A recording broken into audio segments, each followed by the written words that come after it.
Ahlan guys, ako nga nag-decide ng lunch namin ngayon dahil wala nga dito yung amo kong babae at late nga nagigising yung amo kong lalaki. So nakapag-decide ako na mag-biryani chicken. May share nga ako sa inyo at alam ko naman na wala kayong pakialam.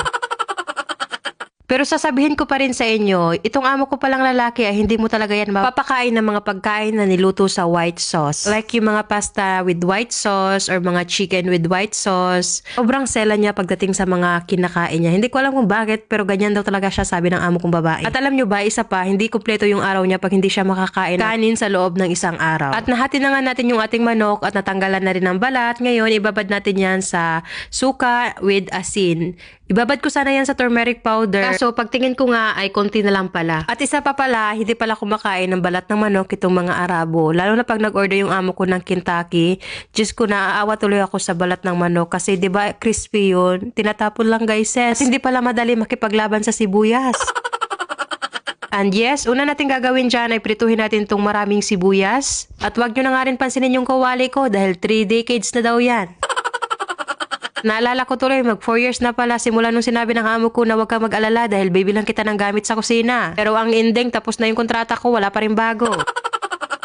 Ang gagawin pala natin sa manok, hugasan ulit natin yon at ngayon, i-marinate natin yan sa yung prito na sibuyas, bawang, luya, kamatis, at coriander and mint leaves. Naglagay na rin ako ng 3 kutsarang mantika na pinagprituhan natin ng sibuyas at ito yung pinaka-importante sa biryani, ang plain yogurt. So one time, gagawa ako nun ng biryani, naubusan kami ng yogurt, sabi ko sa amo ko kung pwede, wala bang yogurt. Sabi niya, ang pinaka-importante daw sa biryani is yogurt. At ang gagamitin lang natin dyan na buharat, itong biryani mix masala. Maglagay na rin tayo ng asin, pampalasa, at black pepper powder. At gagamit na nga rin tayo dyan ng gloves para kahit papano ma-mix natin ng maigi itong ating biryani chicken.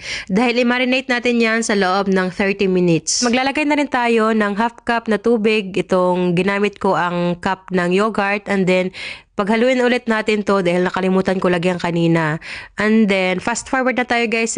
Pagkatapos natin ma-marinate, isa lang natin yan sa mahinang apoy sa loob ng 45 minutes. At meron tayo ditong 3 cups na basmati rice. So ngayon, hugasan natin to at ibabad natin sa loob ng 30 minutes.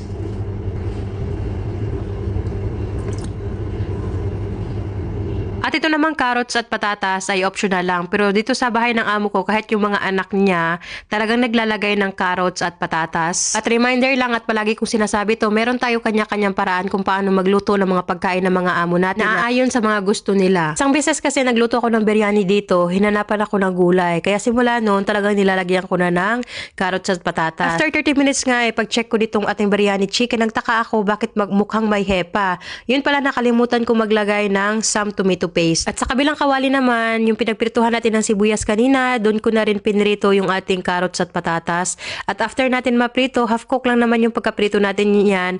At ilalagay natin dito sa ating biryani chicken. At imikos-mikos lang natin yan. Nalagay na rin ako ng green chili, optional lang naman yan. At dito naman sa kabila, para to sa ating bigas. Naglagay na ako dyan ng cinnamon stick, bay leaves. Itong maliliit na seeds na to.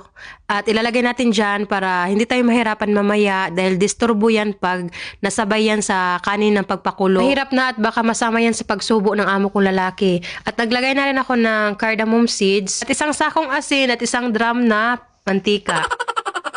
At isalang na natin yan at hayaan natin kumulo. Yung mantika pala na ginamit ko ay yung pinagprituhan natin ng sibuyas kanina. Nakalimutan ko pala maglagay ng mismar. At pag once na kumulo na ito ay pwede na nating ilagay yung ating binabad na basmati rice. Kapag ganito na umaalsa na yung bigas, it means pwede na yan. Ang gagawin natin is we will remove the water. Ito na yung ating rice and yung ating biryani.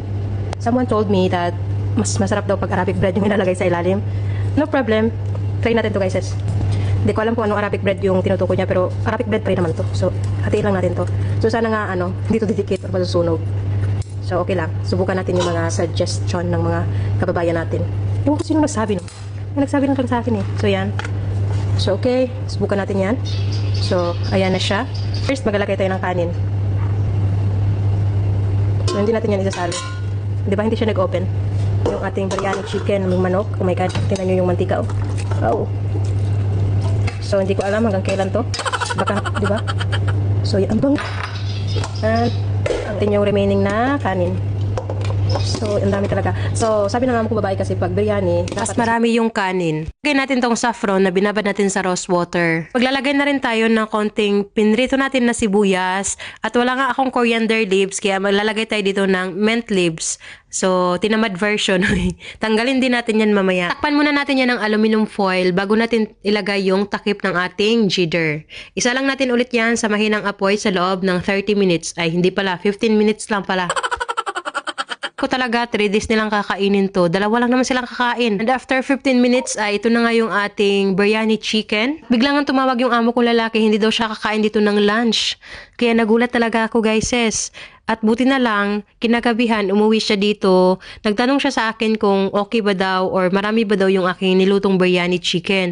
Dahil dadalhin niya doon sa mansyon ng nanay niya dahil meron silang gathering magkakapatid. Alhamdulillah, natuwa talaga ako kasi nag-iisip ako pag kinain nila to ng 3 araw, mawawalan tayo ng content na ilang araw guys, sis. bread. Ayun o, yung Arabic bread. Kumikit. Dapat pala, parchment paper na lang yung nilagay ko. Magkukusto pa ako nito. O diba nakita nyo naman yung reaction ko at na-prank nga tayo doon dahil nasunog yung ating ilalim ng jitter or yung bread na binilagay natin doon. Bali, ito na pala yung dadalhin ng amo kong lalaki. Ilipat na lang natin yan mamaya. At buti na lang talaga is may tirang dakos kaya initin ko na lang yung dakos natin. At gagawa na rin ako ng salata. Bagay dito yung cucumber with yogurt salad.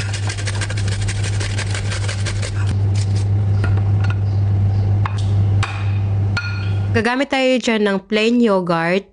Low fat yung ginamit ko. Maglalagay na rin tayo ng lemon juice at itong paborito ng alaga ko, ang tahina. And then, isang pirasong garlic. Pero pag nandito yung amo kong babae, pag ganito, hindi ako naglalagay ng garlic sa yogurt. Hindi ko alam mo bakit, basta ayaw niya.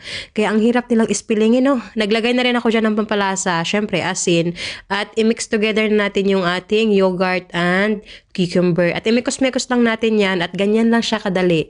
Para siyang buko, no? Naisip ko tuloy na kumain ng buko. So, ayan lang yung ganap natin ngayon at nakakapagod pala talaga mag voice over. Kaya, yun lang guys, sis. Syukran.